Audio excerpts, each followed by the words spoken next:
baseball? Wow, it's first and foremost just an honor. I think for me, I wake up every day on Jackie Robinson Day and truly like reflect on the opportunities I've been given in the game. None of these are possible without Jackie's sacrifice. And I look at Jackie Robinson Day. Really, it's a baseball holiday for me, but it's like a life holiday, a life lesson. He changed the world. He didn't just change baseball. He changed the world for black men to realize that like we could realize our dreams. And these days I think about my dad and the sacrifices that he did for me growing up, and it's just it kind of like really brings, it's an emotional day because it brings a lot of things together, and just proud that we are where we are.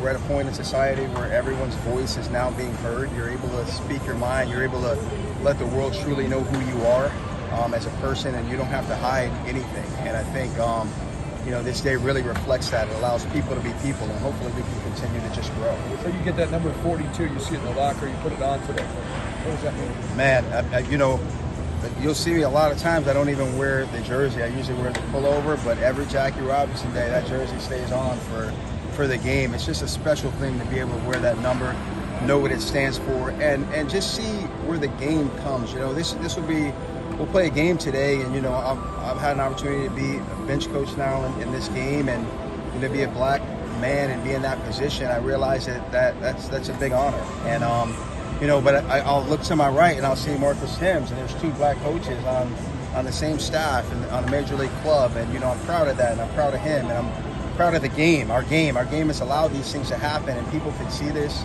So it's pretty cool, man. It's a really cool day to kind of do. Is that something you could have imagined as a kid? Just being part of the coaching staff like that? Never. You really couldn't. As a kid, you think about, you just want to play the game.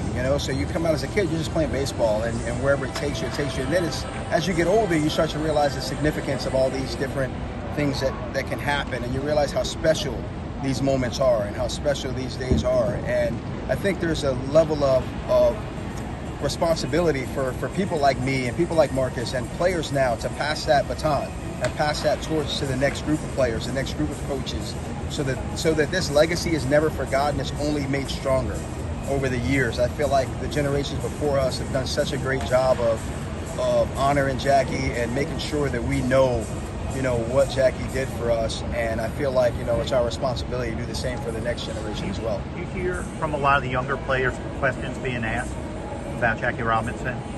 You do. Over the years, just as it comes, and it's funny, you hear it from so many different players of just many backgrounds. I think Jackie transcends, we talk about what he did for the black community, but I feel like, players we're all people, and people just want to know, like, the true emotions of it. A lot of players ask questions about, like, how did it affect you, or tell me more about Jackie Robinson. I was listening to Mariano Rivera today earlier. They had a special on the MLB Network, and I kind of woke up and I watched it, and Mariano talked about, like, initially he didn't know much about Jackie Robinson, the number 42, and then he learned, and how it just allowed him to wear that number with so much more pride. So I do feel like you hear questions, people talk about it, and it's great to just share stories and continue to, like, have the legacy grow stronger.